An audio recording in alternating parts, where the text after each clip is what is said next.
سمك بلطي مقرمش بتتبيلة حرشة خطيرة، واخدة السمكة في حتة تانية مع كفر خطير متماسك من غير ما يشرب ولا نقطة زيت. جبت 5 سمكات بلطي بالشكل ده، غسلتهم كويس ونضفتهم ورشيت عليهم رشة ملح خفيفة كده وسبتهم نص ساعة، بعدين شطفتهم من الملح بقوا معايا بالشكل ده. رشة الملح الخفيفة دي بتدي طعم حلو للسمك وتطعيمة حلوة للحم بتاعه.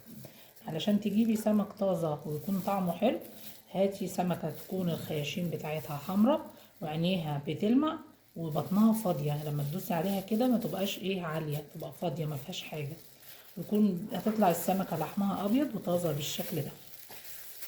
10 فصوص من الثوم المفرومين، عليهم قرن فلفل احمر وقرن فلفل اخضر، حاري او بارد زي ما حضرتك تحبي، انا حطاهم بارد.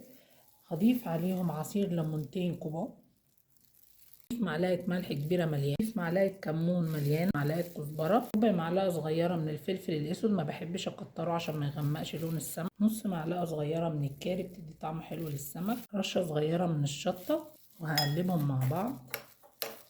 السمك بتاعي كده واتبله كله بالتتبيلة اللي احنا عملناها بالشكل ده، ادخلها في كل حتة فيه علشان اطعم اللحم بتاعه، واسيبه بالتتبيله دي لمده نص ساعه قبل ما اقليه. بعد ما قعد السمك معايا بالشكل ده نص ساعه في التتبيله، هجيب كوبايه من الدقيق، مش محتاجه ان انا احط عليها توابل لان السمك بتاعي متبل كويس. هاخد كل سمكه واتبلها بالشكل ده، ادخل فيها الدقيق من كل حته كويس، هتبقى معايا السمكه بالشكل.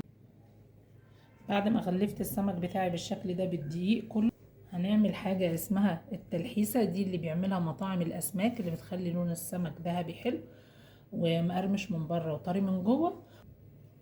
نص كوباية من الدقيق، هجيب عليها شوية من الكركم، شوية من الكزبرة، شوية من الكمون، هضيف عليهم شوية من المية واقلبها لحد ما تديني قوام خفيف. بايت معايا التلحيسة بالقوام الخفيف بالشكل ده. حطيت القلاية على النار، الزيت يسخن معايا، بس عايزينه يسخن بس من غير ما يتقدح. هجيب السمكة كده واحطها في التلحيسة دي بالشكل ده،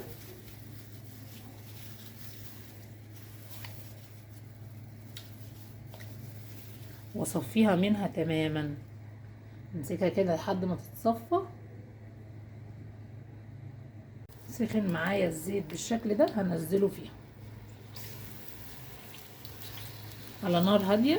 خدت معايا السمكه لون ذهبي من الناحيه دي، هقلبها على وشها. اخدت معايا السمكه اللون الذهبي الجميل من الناحيه التانيه بالشكل ده، هطلعها على مصفى. او شايفين الزيت نضيف ازاي، هيفضل معاكي كده لاخر واحده.